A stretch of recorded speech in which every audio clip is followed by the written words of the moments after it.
What's up, Clipper Nation? We are back here with Full Clip Clippers Unleashed inside of the Intuit Dome for a big-time matchup tonight. The Denver Nuggets, led by that man Jokic, is here tonight as the Clippers are in kind of a drought. 5-game losing streak. They sit at 3-7, and they're trying to right the ship. And what a win this will be if they're able to find a way to make it happen tonight. But I know it's going to be tough. Michael Matthew here with a special guest, Clipper reporter BJ Matthews. So, BJ, talking about this Clipper team, we start the day off crazy with the breaking news. Bradley Beal is going to be out for the season. We heard Lawrence Frank in there in the presser talking about just a player losing a year of his career, a guy who was hopeful to be very productive for a team that lost Norman Powell pretty much in his place. So what's your thoughts about the injury and what type of impact will it have on this Clipper team? I mean, Bradley Beal is supposed to be their one of their leading scorers with Norman Powell leaving the team as well. It's going to be a big blow. It definitely puts a monkey wrench in their plans because now roles change again. And the Clippers, I know Ty Lue said that it's been every single year. It seemed like they're always dealing with injuries. So this definitely sets them back a little bit with Bradley Beal being out. And you know, it's tough because with Kawhi Leonard, Lawrence Frank was like, hey, we're going to have to kind of wait on this because the ankle injury has turned into a foot situation. So they have to figure out exactly what's going on there. But just seeing this team so injury-riddled and snake-bitten early, just what do you think the psyche of this team is in this locker room right now? I think they're like, just like every other person, like they don't know what's going to happen. Ty Lue, their leader, saying, we got to figure it out. So basically, an extension of the coach, they're going to have to try to figure this out as a team. But as far as the locker room is concerned, you got to stay close as you can. But, you know, they're just going to have to play it by game by game. So we got to talk about what we're seeing on the basketball court. You know, we know the craziness going on off it with the injuries. But what we're seeing on the basketball court, they continue to turn the ball over.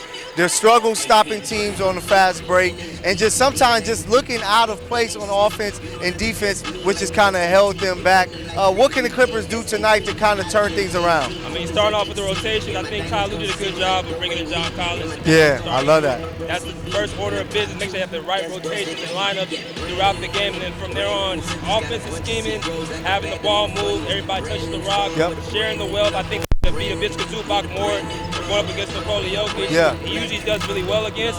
So I think it's going to start with those couple of things, and then from there on, play team basketball. You don't have Kawhi on the court, you don't have Bradley Beal, but you still got James Harden. He has to be a point guard, in my personal opinion, be able to score, be able to assist, but also you have to play some defense as well. No, they're going to need an all-American type performance from Harden. But Ivica Zubac is somebody that you mentioned. I talked about him there in the player spotlight, so you guys make sure you stay and check that out. But what can he do to be more productive? And also, what can the staff do to kind of help him be in a better place to be successful? Because last season, as great as they were, he was a big reason why. You know, that's why it was very interesting in the presser that Ty Lue said coming into the season, he was like, our best three guys are James Harden, Kawhi Leonard, and Bradley Beal. Where I'm like, did we not see Zubac be a top 15 player last season? So what can they kind of do to kind of unleash him starting tonight? I think defensively, that starts where it starts off. Zubac needs to have people around him that's going to play defense. If you have defensive people around Zubac, who's a traditional center, he's a rim protector. He needs people around that's going to play defense. That's the first order biggest. Help rebound on the glass as well. And then from there on, you're going to see Zubac run the floor. You're going to see be more active on defense. But if he doesn't have that help around him, it's not going to make him actually be energetic. You have to feed him the basketball. And my personal opinion, I thought Zubac should have developed a more better mid-range shot. If he would have done that this offseason, he becomes more of a threat because now defenses are starting to key in on him because he's not being able to take the ball outside of 8 to 10 feet. So dealing with Jokic tonight and this potent Nuggets offense, what do you expect from the Clippers on that end to kind of slow them down? Because their issue is stopping the fast break. And you know the Nuggets, Jokic will get that ball and push it ahead. What can they do? And will it be some of the offense? Because just like last season, turnovers lead to these easy buckets, and you're seeing some of that. So what can the Clippers do tonight to be successful? First of all, Jeff Van Gundy said, get the F back. But I would say do a little bit zone out there because obviously the Clippers are an older team, the oldest team in the league. They got to be able to play defense somehow. So there's different schemes you can put on the court to help them when they're even a half-court older team. I would suggest they go with some 2-3 zone, maybe some 1-2-2. Yeah. Will Ty Lue do that? I doubt it. Mix it up a little bit. Mix it up a little bit because I don't think Ty Lue wants to go man-to-man all throughout the game against a high-powered offense like this. So with this team tonight, Ty Lue, such a positive coach. Even in the presser, he's like, man, everybody should be good. We've been through this before. We've been 3-7. Last time they were 3-7, they finished the season 51 and 21, I believe. So he's like, or 31, and he's like, we've done this before. We should be all right. With you not only being a reporter for the Clippers, also a fan of them, how should the fans be feeling about the calmness and the way that Ty Lue is kind of talking about this team right now? I get it. Ty Lue's always the calm, cool, just laid back type of mindset. But I like to see a little more urgency. Okay. A little bit like it's not all okay. You got injuries. You're 13th in the West, and you have to be able to turn the corner. It's still early, but I like to see a little bit more urgency, not on the court and off the court, and some more like, okay, Clipper fans, we're gonna figure this out, but we also take this very important. And it's gonna be very important tonight that they try to get this victory, especially at home. They struggled. Looking at that first 10 games at the beginning of the year, I was like, hey, Clippers might end up 7-3 in a good spot, but to see where they are now, it looks very tough right now. So let's see if they can make some things happen. So before we go, BJ, who's that one player tonight that has to stand out and be outstanding for the Clippers to try to steal this win tonight against the Denver Nuggets? I think it's a bit to Zubac. It starts with him. James Harden, we got to give him some credit. He's been able to hold the offense together as best as he can, but he needs some other offensive weapons beside him that's going to be able to make some things happen. They're going to have to be able to hit some outside shots. Chris Dunn, you got Derrick Jones Jr., Brook Lopez.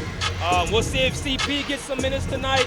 Cam Christie isn't taking his minutes, but it's going to start with a Visca Zubac looking Nikola Jokic in the eyes saying, I can go up against you. And that's why he's my spotlight player for tonight. And for me, to go along with Zubac, I would like to see John Collins to have a really good game. They're going to need more offensive production for him consistently. They're going to need him to help crash the boards. Everybody's been calling for his name to be in the starting lineup, so it's his time to prove his worth, man. So Clipper Nation, we're going to be with you after this game, whether win or lose, to give you our thoughts so that you can hear from coaches, some players. Michael Matthew, my guy BJ Matthews here. Full Clip Clippers Unleashed. We'll see you after the game.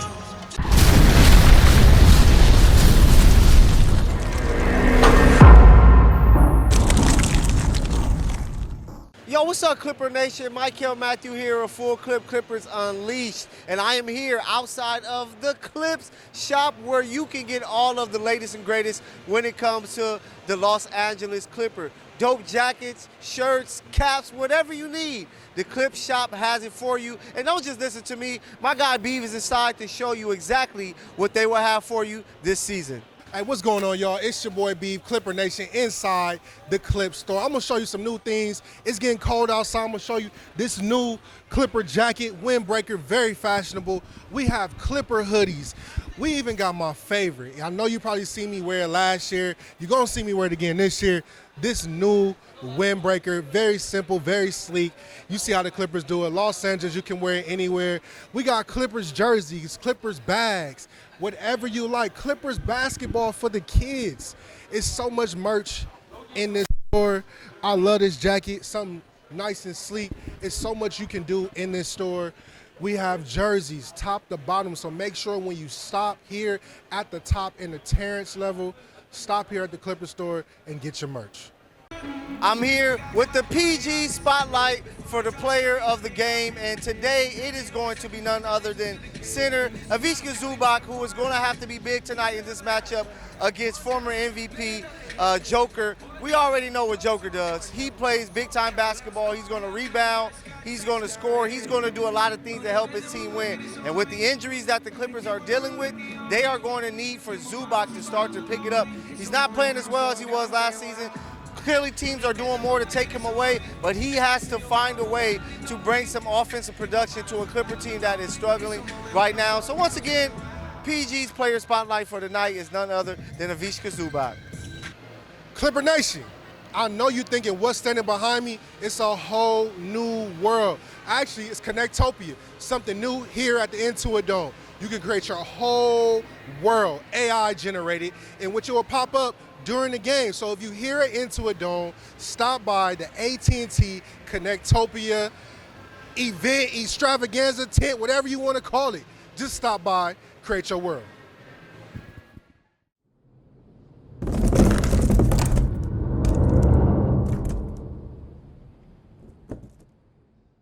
About what we talked about.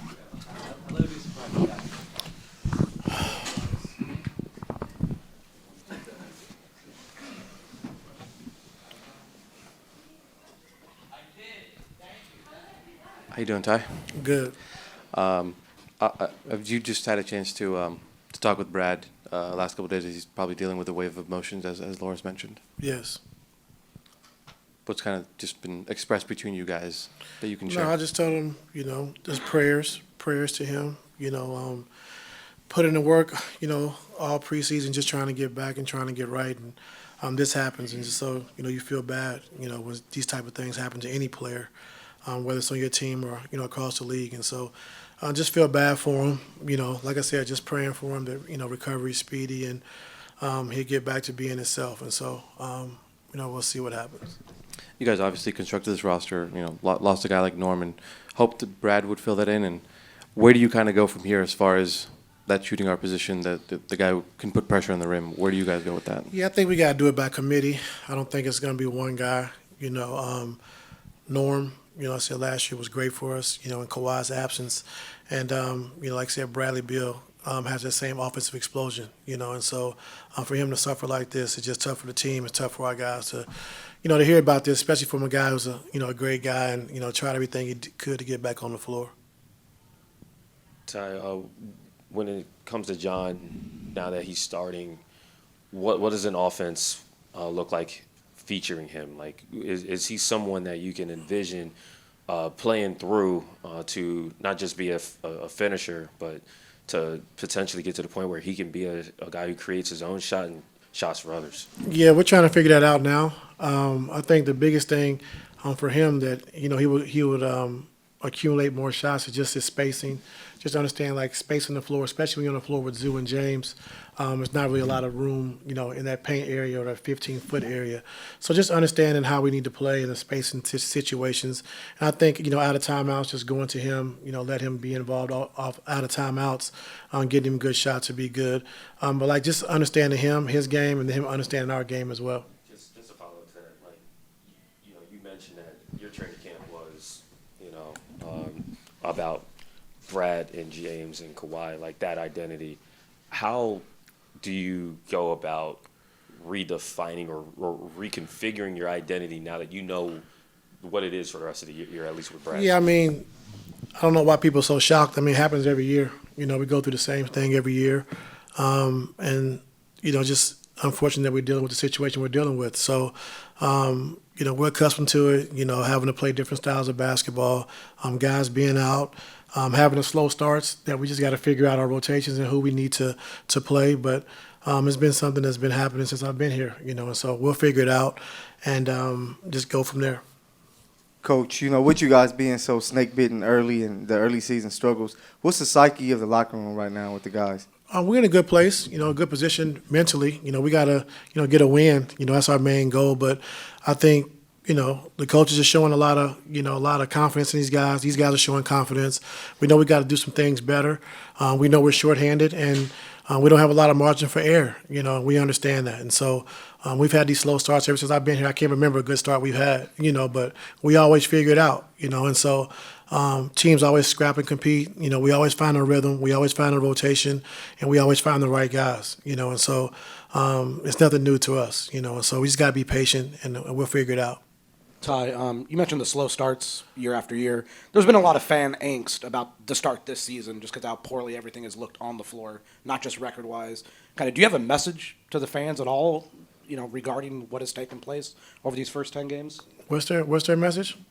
What is their message? Yeah, what'd you say? There's a lot of fan angst, like upset about the way that the team has started? Shit, I'm upset too. I mean, you know, it is what it is. I mean, when you don't have your best player, you know, your third best player in Brad, who's been out, you know, it's tough. And when you structure, you know, a training camp, preseason around certain guys and your core guys, and they're not there, it takes some time to kind of, you know, get used to other guys taking on new roles they haven't been in before.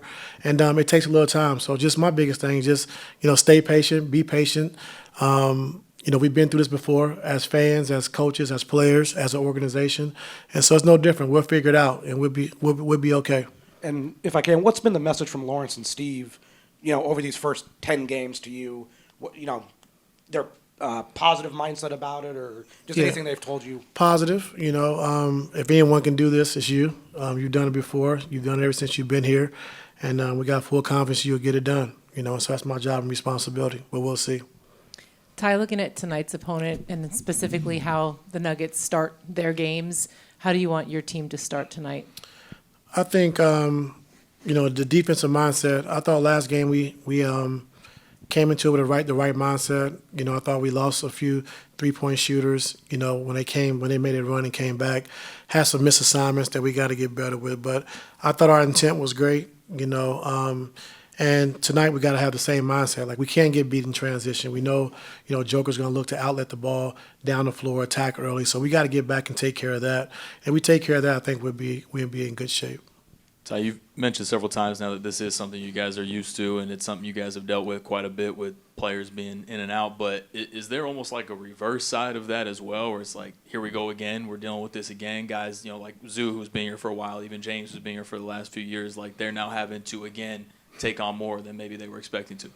Yeah, I mean, it is what it is. You know, it happens. You know, we're not the only team that suffers from injuries, you know, and so it happens. But, you know, it is frustrating, you know, and so we just got to get past the frustration. We got to continue to keep plugging away.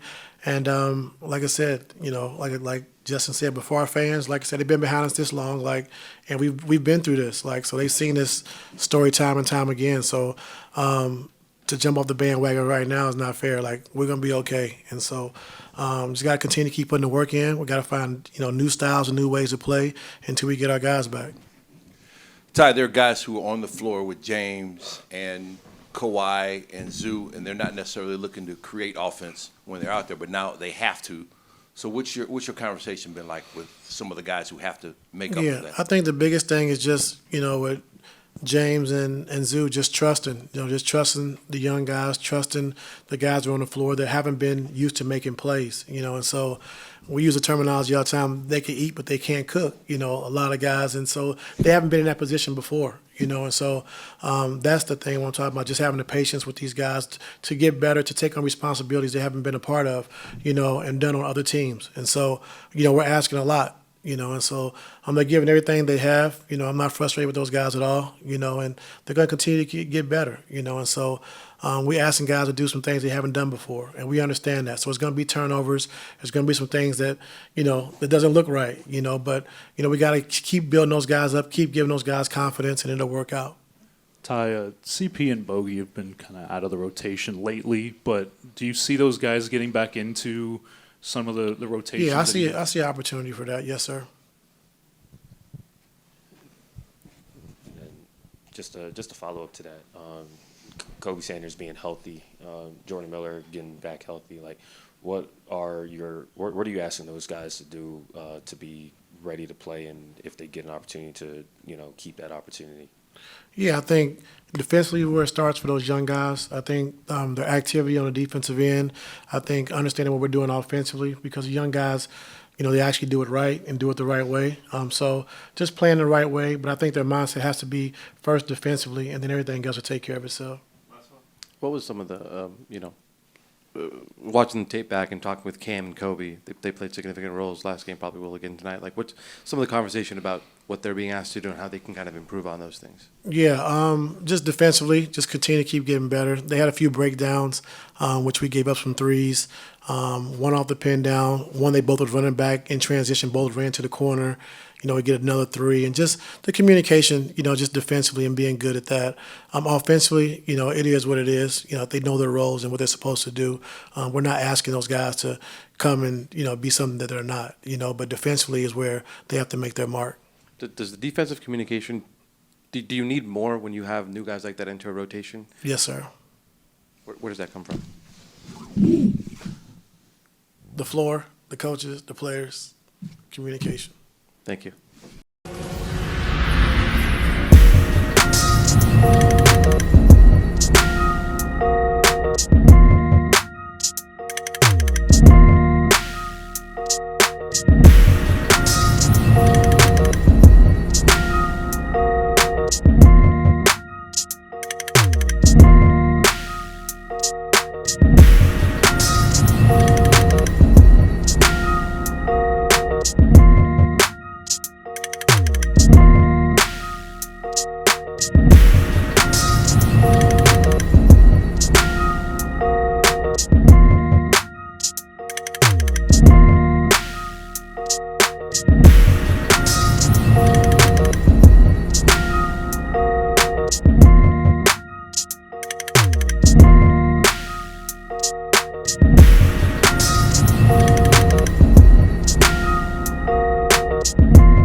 Clipper Nation, another tough performance for your Los Angeles Clippers as they fall tonight, 131-16 here inside of the Intuit Dome. I'm here with another great young journalist with me, Jovan Roberts, who was able to watch this game. Hello, Jovan, man, we got to talk about it because let's talk about it. It got a little, it was started off well. A lot of young players playing well, doing their part to help them stay in this game, but that third quarter doomed them. And that's been the talk of the Clippers for the last few years, the third quarter. What's your thoughts on what you saw in that third quarter that helped the Clippers drop this game? I think the Nuggets went to the line a lot. We didn't do the best defensively, so we already just made the game worse for our own selves. That first half of the game was all Clippers. Did an amazing job going to the paint and shooting those threes, but we kind of did it to ourselves that third quarter and kind of lost the games, and it was our fault, but we can do better next game. But, yeah, third quarter wasn't the best for us at all. Yeah, because usually what kills the Clippers is turning the ball over, allowing the team they're playing against to have these extra possessions. It wasn't really too bad tonight. 14 turnovers for them. They forced 10 turnovers for the Nuggets, but it's just the fact that in that third quarter, they couldn't stop the fast break, rebounding they struggled, and the entire game it was the Joker's showcase pretty much. 55 points, 50 of them in three quarters, and it's crazy. You don't hear in the presser that Coach Ty Lue was like, we wanted to kind of force him to not pass as much, so it was going to lead to scoring. Even he didn't think he could get 55. Talk to me about the performance of Joker and what the Clippers didn't do to take him away. So Jokic had almost a 60-piece. I think the Clippers, the wall, everyone was kind of egging him on to throw him off the game. When he went to the line, they were booing him, making sure he missed those free throws. He did not. So Clippers did all that they could do to knock him off the game, but he came in the last 5 minutes of the game wanting some more. He had 30 at the half, 33 at the half. So he was just hungry to get those points going on, But the Clippers can do better just defensively, defending him. Even though it is Joker, we know what he can do. But they can do a better job just defending better and making sure they don't let anything slide when it comes to being in the paint, no matter what size or what position they play on the team. Yeah, and we already know Jokic, probably the best player in the NBA. If you're giving him one-on-one matchups like he was able to get with Zubac, he's going to take advantage of them. They're doing pin downs and different looks that even Ty Lue said that it's kind of what guards do, the type of play set up for him, and he was able to take advantage. But I know it was ugly for the Clippers. Their sixth straight defeat, 6 straight loss, right? yeah. But let's talk about some positives because we saw some young guys come in. Kobe Sanders, Jordan Miller. You mentioned beforehand 22 points. A lot of those youngins came in and they gave some fight to keep the Clippers to even make this a game. Can you speak more about the young players and what they were able to do? Yeah, even off the bench, Jordan Miller did a really good job of 22 points and 4 rebounds. He brought that energy to the game that they really needed, making threes. He had one really good play when he did like a spin move against the Nuggets, passed it to Kobe Sanders, and he made the three. So just that energy that they need from the bench, even if they aren't starting during the game, they can still play a pivotal role on making sure the Clippers can get as close as they can to a win. So they did a really good job. Energy, confidence, and making sure they're dominating as a non-starter. Yeah, and they're going to need that youth. They combined for nearly 60 points off the bench, which is big, but you got to do better, defensively, and that's what hurt them. But don't just listen to myself and Jovan. As always, we got Coach Ty Lue in the post-game presser, and we also got some players there in the locker room.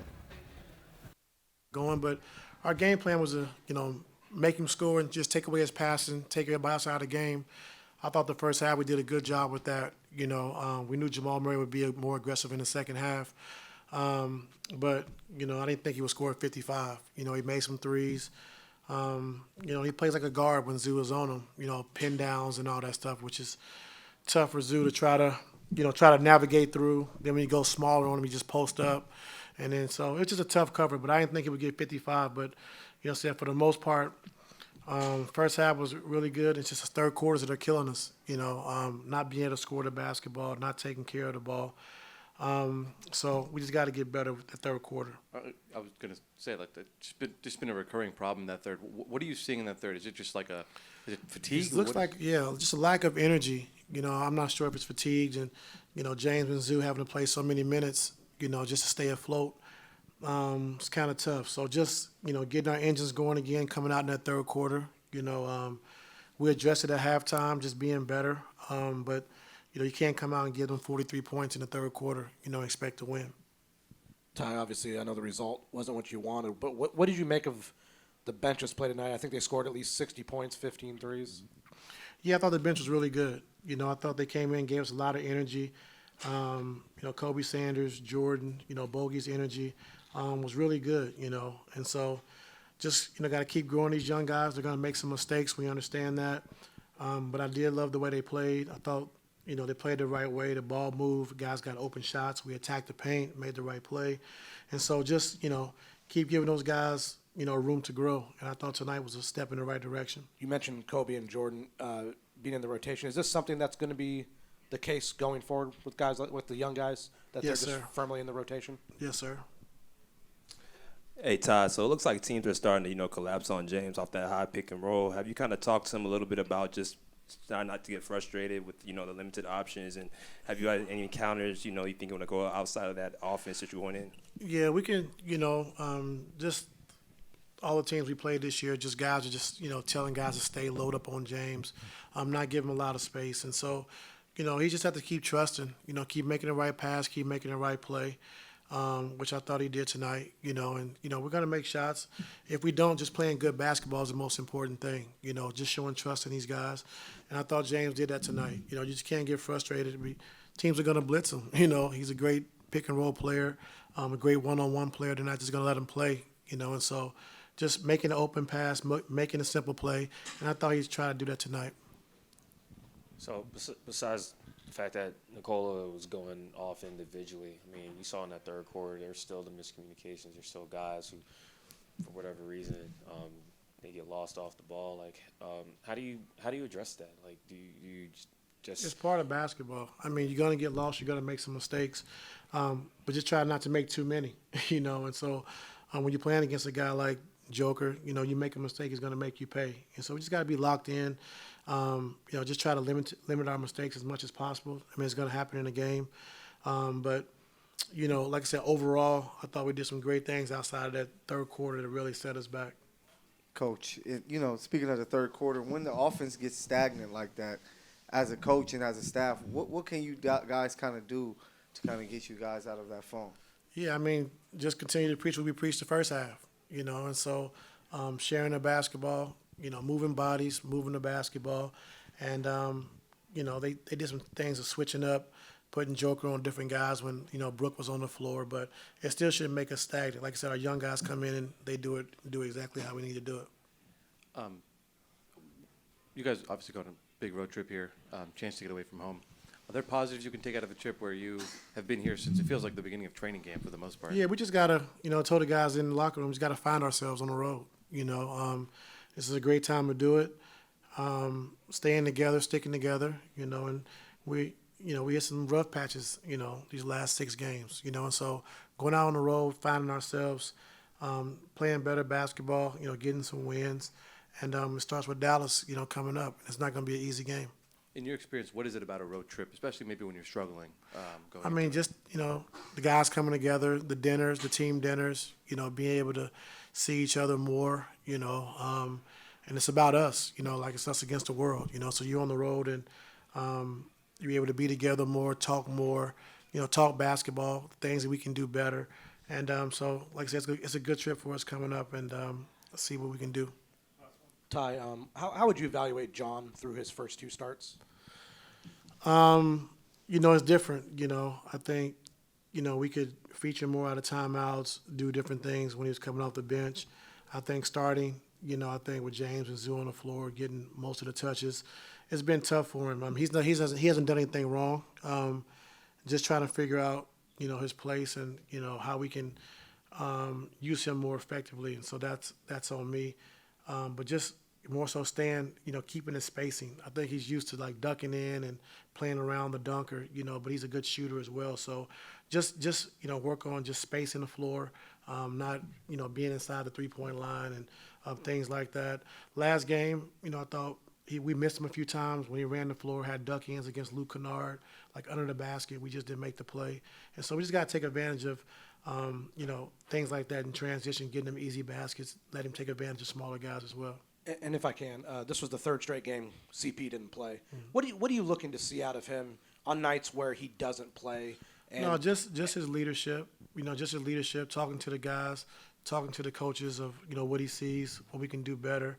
And so, before we acquired him, we just told him that he wasn't going to be an every night guy, and so he understood that. And so he has so much knowledge, and he's been around the game so long that he can help us in other ways as well. We're back. We just heard from Coach and some players there. Ty Lue is kind of like he's at a point with the injuries to Bradley Beal, Kawhi Leonard. He's just like, man, we just got to go through the motions and we got to figure it out. We talked about the young players. He liked what he really saw there, but he understands that, hey, it's going to take the young and the old to come together and play some good basketball for them to be successful. They go on a long road trip, Jovan. They won't be back until the day after Thanksgiving, so they're away for a while. What are some things you're going to be looking for from the Clippers to hopefully put together some wins while they're on the road? Less turnovers. Yes. More rebounds. Mm-hmm. I want to see a different rotation. Okay. I think we can put in some different starters. I think Cam Christie could get some more playing time. Yes. Jordan Miller can get some more playing time off of tonight, too. I want to see Brook Lopez a little bit more during the game. I think he does a good job just bringing more energy to the game, replacing Zubac, and, you know, still making those threes and playing good defensively. Yeah. So I want to see a better rotation. Like I said, less turnovers, more rebounds, and just more energy in the paint, even if they are down. I want them to still have confidence. They play against the Celtics, the some really good Magic, teams, and the Cavaliers. So not the easiest teams to go against right now when they were on a losing streak of 6 games in a row. But overall, I just want to see some wins. I want them to come back after Thanksgiving, after the holiday, and bring home the Clipper fans, you know, a dub for the holiday. A couple dubs, yeah. you know, people are going to be eating good. Hopefully they're eating some W's when they come back. You want to see the defense improve. Giving up 130, way too many points for a team that's supposed to be built on its defense. I love what we saw from the young kids. Hopefully we see more success for them. James Harden, keep doing what you're doing. Zubac, start to pick it up. Like, the Clippers aren't getting blown out by everybody. Tonight was one of those, like, differences, you know. But some of the games are close. It's just they have to find little things to figure it out. This is what they're working with.